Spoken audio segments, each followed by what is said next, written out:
Hey guys, Naja here. Welcome back to my channel. If you are new, I want to say welcome. Thank you so much for stopping by. Guys, today is going to be a little different. I have switched up and I've come down into my living room and I'm plopped down on the floor. My daughter was in homeschool and so I should have done this video a long time ago, but yet it is 2:22.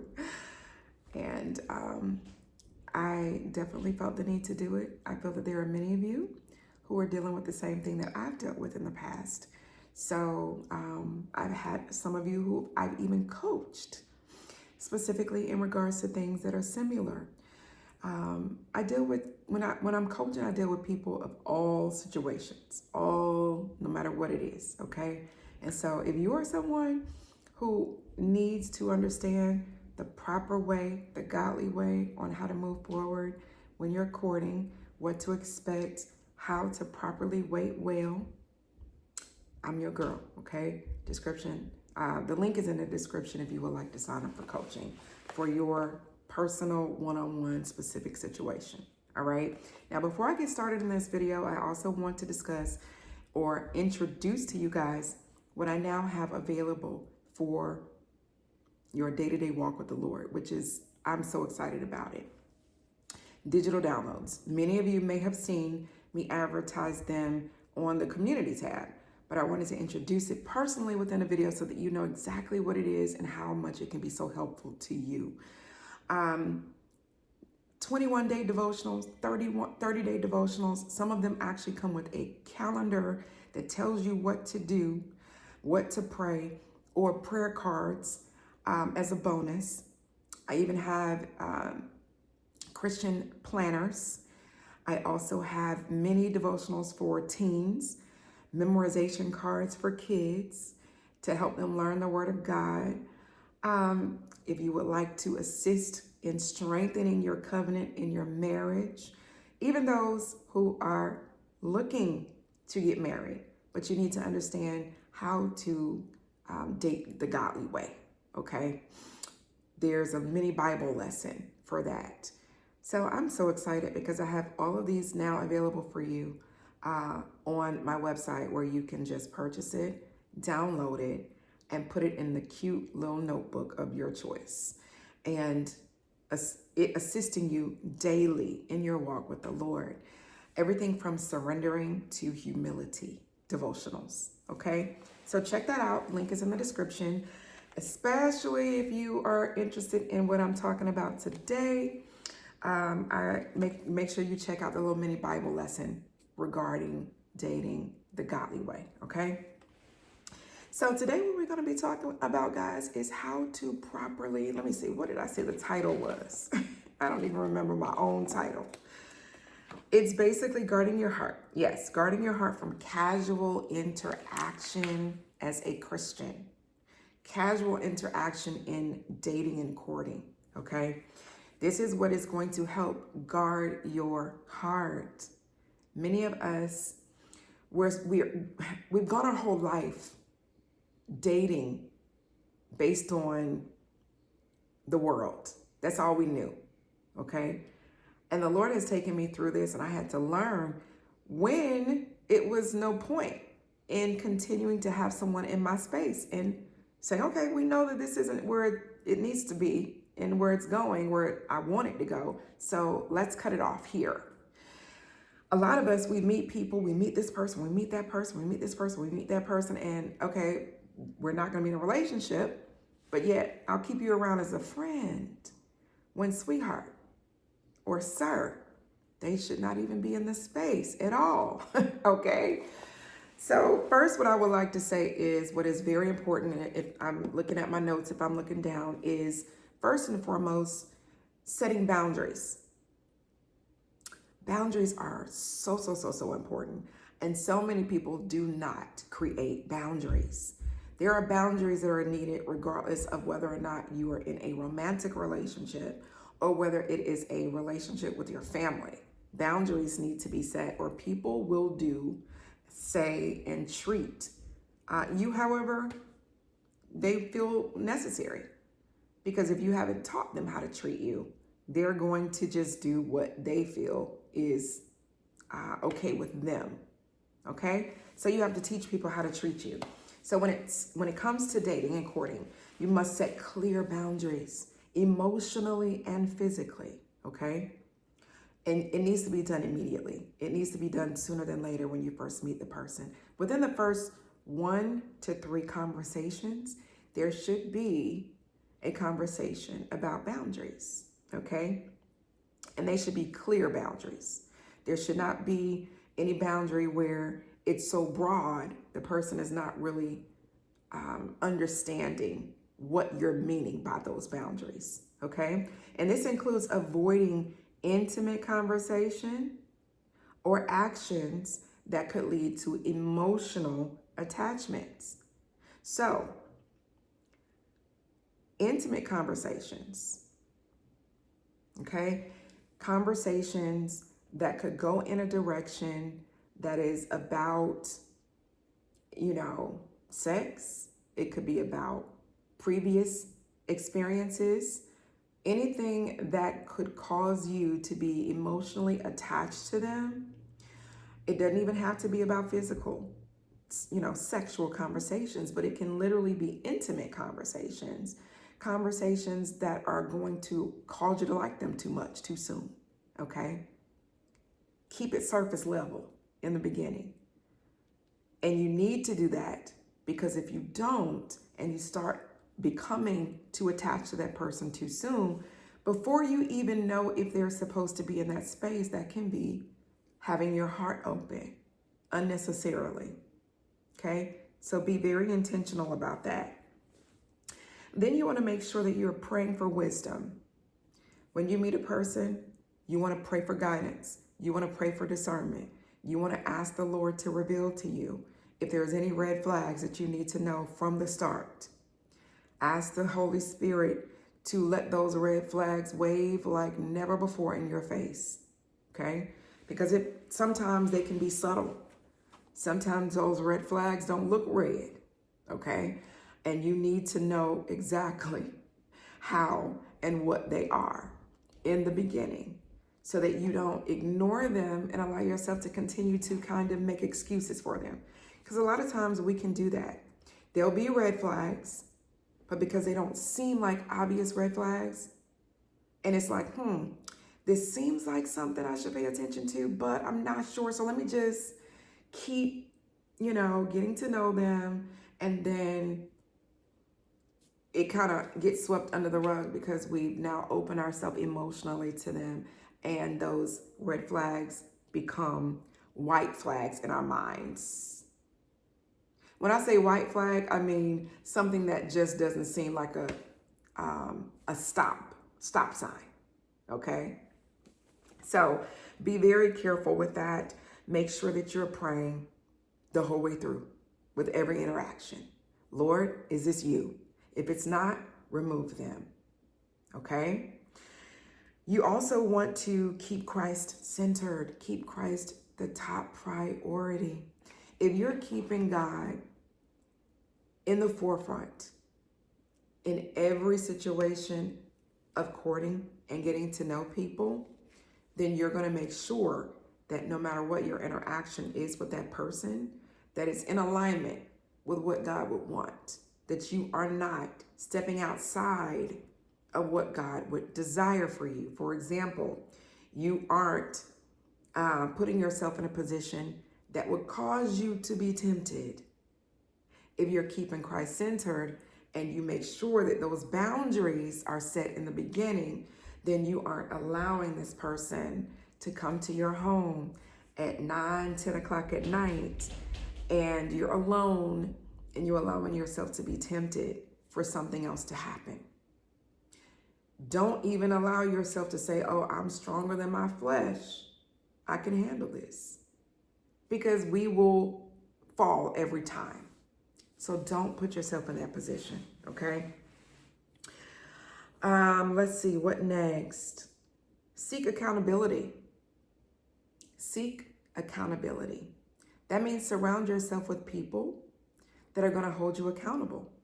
So that if your friend, your sister in Christ, your brother in Christ calls you and you talk to them and you say, hey, such and such is coming over tonight. I'm cooking dinner. And you know, they know the right way to operate, then they're going to say, okay, no problem, but make sure that that person is gone by the time the sun goes down. Okay? Having Christ-centered friendships, they're going to hold you accountable to make sure that you don't slip up. They're also going to hold you accountable to make sure that you are not compromising.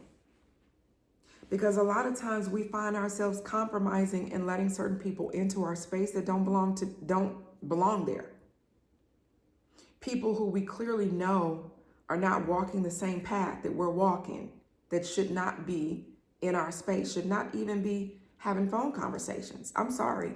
I'm the type of person, if I meet you, I'm not going to sit on the phone with you every day. If you are not intentional about me, what does that look like? Matter of fact, I'm like skipping ahead here, but I'm going to go ahead and say this one. If I meet you, I'm on the phone conversating with you, and within the first 2 to 3 times we speak, there is going to be a conversation about your intentions. It doesn't matter whether or not you know me, but I need to know what has been your conversation with the Lord about women that you interact with. Have you conversated with the Lord about him introducing and revealing your wife? Because you are courting with purpose. You are courting not casually to say, this person is nice, she's pretty, she's attractive, I like her company, so I'm just wanting to be in her presence.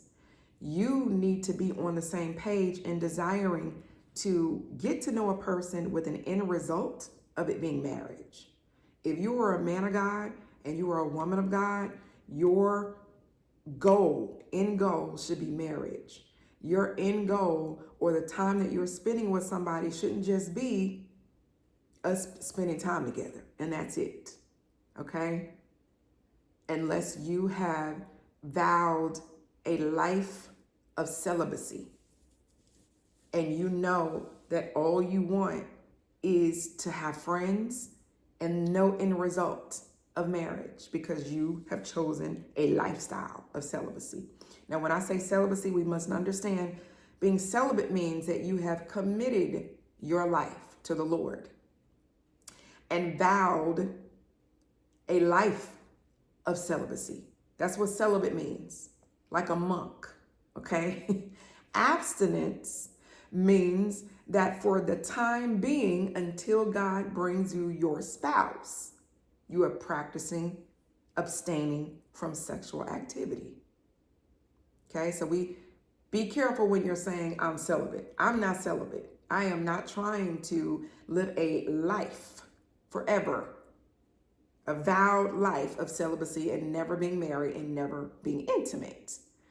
I am living a lifestyle of abstinence where I am abstaining from sexual activity until I am married, until he puts a ring on it. Okay? So there needs to be those boundaries. That goes back to boundaries. Okay? You must create those boundaries in the beginning. I'm not spending time courting a person where we're not even on the same playing field. We're not even on the same playing field in regards to our desires and purpose behind courting. So if I meet someone that says, okay, right now I'm not looking for marriage, so I'm kind of just getting to know people, then nice to meet you, and I'm gonna send you on your way. This is the way that we must be as godly men and women. Recognize when a person is not looking for the same thing from the door. I don't care how fine they are. I don't care how much they say they love the Lord. If you're not on the same place in that area, send them on their way. All right. Now, the reason I say this is because I am intentional. I don't want someone in my space who just wants to hang out, I am allowing myself to be put in a position where I can begin to like you, fall for you, desire more, and you're not even wanting that. And then there are some people that are saying, yes, some people say that in the beginning until they get to know you, and then they may desire more then. However, you're like, it's like playing Russian roulette, okay? And you're playing Russian roulette with your heart. Because you could put yourself out there, and yes, both people could have a change of heart, or he could have a change of heart, she could have a change of heart, even though they didn't want it in the beginning, and say, you know what, I really enjoy you. I think I want to do this. That could very well happen. But if it doesn't, then you're putting yourself in the position to be hurt. You're opening your heart in a situation that from the door has presented itself as not being promising. So although it may go in a direction you may want in the end, it's not a promised situation. It's not promised either if the person says that they want a wife or a husband. We know this. But that is the reason that you are getting to know them. That is the reason that you're courting, to see if this is. But at least both of you are starting off wanting and desiring the same thing, okay? Now, you want to guard your emotions. Guard your emotions. Be mindful of how much you are sharing with the person, okay? When you first get to know someone and you, in the first few conversations, you're telling them your whole life story. You're telling them everything about what you want, what you feel you need in a mate. You're telling them everything you've experienced in past relationships. You're telling them everything about your family. And you don't need to do that. Not in the beginning, not too soon. Vulnerability is good. You do want to show them that you can be vulnerable, but over time. You don't want to give them all the M&Ms at one time, is what I've been told. Don't just hand over the whole bag, okay? You want to give them one little M&M at a time. Allow them to earn that trust, okay? It should be earned. It should be gradual. And it should be with someone, as I said, that you can trust, who's earned your trust.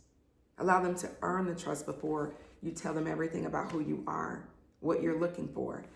What you don't realize is some people, when they get someone and they meet them and they start telling them everything about themselves, then in the beginning, it's like it comes off as if you are anxious and thirsty to get to know someone or to have someone to fall for you. Don't give them so much up front, okay? And you want to maintain purity, as we just spoke about, maintaining the purity. What does maintaining purity look like? There is a physical and an emotional purity that you want to maintain. Emotional purity looks like you basically not. Some people feel like, okay, even though we just talked about abstinence, some people feel like that, okay, I'm physically abstinent. I'm not going to be physically intimate with anyone. However, I can still sit here and have a conversation with this person and go in detail about sex. That's not okay. You emotionally opening yourself up to discussions of things that are impure because it's not your husband or it's not your wife. So having discussions with that person about what you may have done in the past, what you may like to do when you get married. You do not want to have conversations that open you emotionally to be impure, okay? Keep that part of you pure as well. That person don't need to know what it is you desire to do. And you don't need to know that either, because what it leads to is physical impurity. It leads you to breaking that purity because now you've had conversations that have placed certain things in their mind, okay? And now the enemy can use that to tempt them whenever they get around you. Keep that to yourself, okay? You want to have a long-term perspective. So I already spoke about that. I went ahead of myself. Having the long-term perspective was the approach with the end result of being marriage, okay? And not having casual relation. Now, there was kind of like I guess it's like my mind is like, what is it called? Whatever. It's like a perspective that was given in regards to having someone in the space that shouldn't be there. It's almost like imagining that there's a house. The house is you. The driveway, okay, is access to you. Having someone else parked in that driveway that's not supposed to be there, okay? You need to know when to cut the people off from having access to you when you have recognized that these things here on this list are causing you two to be unequally yoked.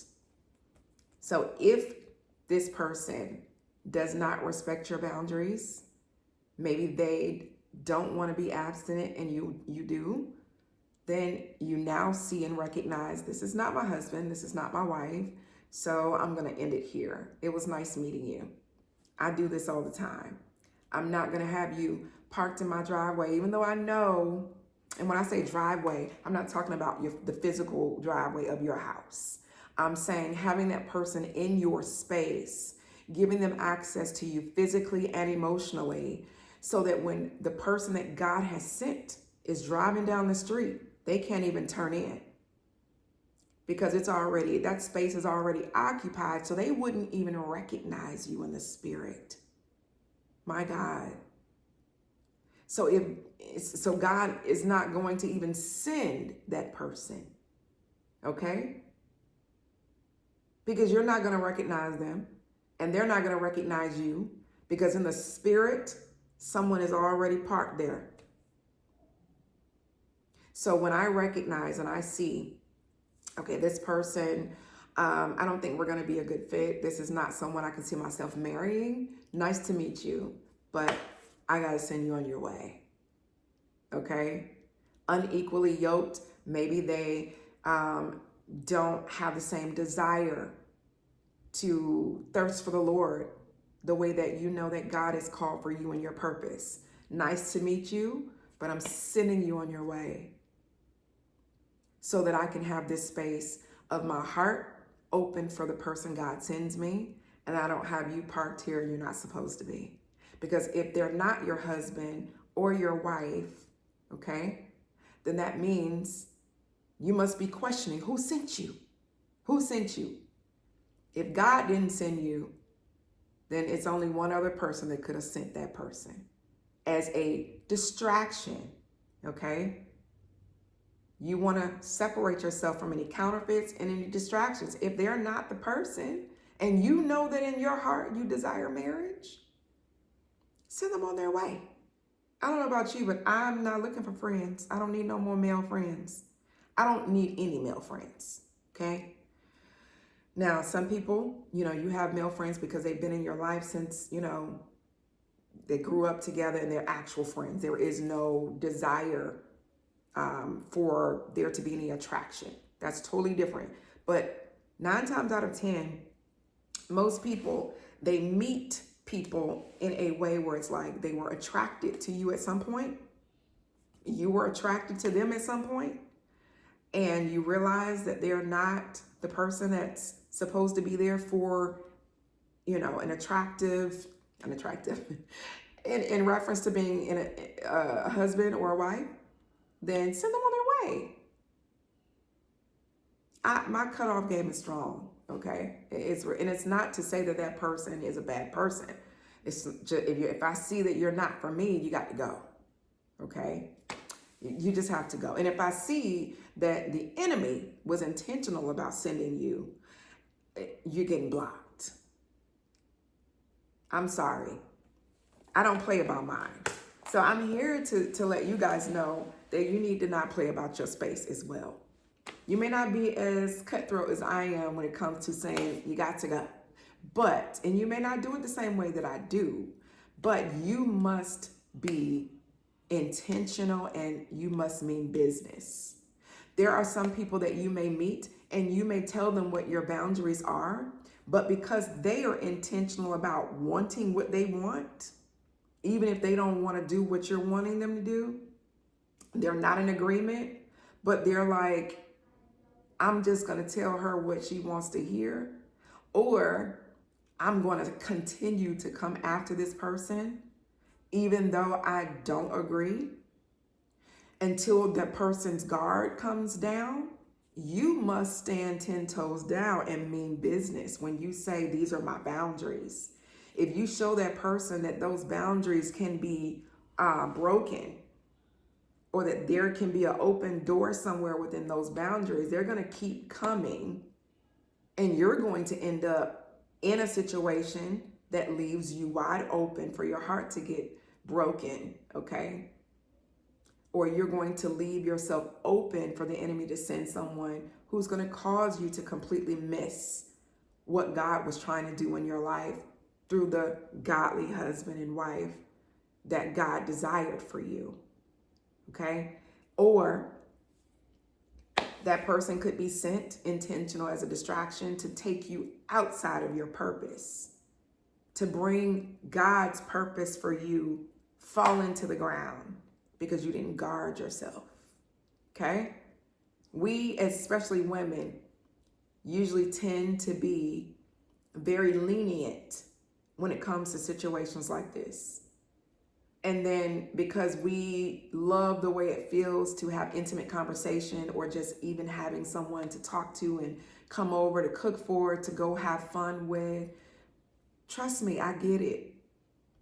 But there is nothing that is going to come in the way of my relationship with the Lord if God said he's not supposed to be here. And there's nothing that's going to come in the way of who God is supposed to send me. So if God has not confirmed that person, you got to go. You got to go. All right. So I'm already at 27 minutes. I wasn't desiring to be on here this long to talk about this. I really just wanted to come give you guys some quick tips to make sure that you are doing it the right way. Okay. Please head over to my website and check out the digital downloads. I really think you guys are going to love it. I can't wait to download mine and start using them daily in certain areas with my study time in reference to this dating situation and, doing it the godly way. Definitely pick up the little quick Bible lesson that is available on the website. I love you guys, and I will see you in my next video. I think I'm about to run to the store and go try to get some things to put together for dinner in observance of the Jewish New Year, okay? And I'll see you guys in my next video. Bye.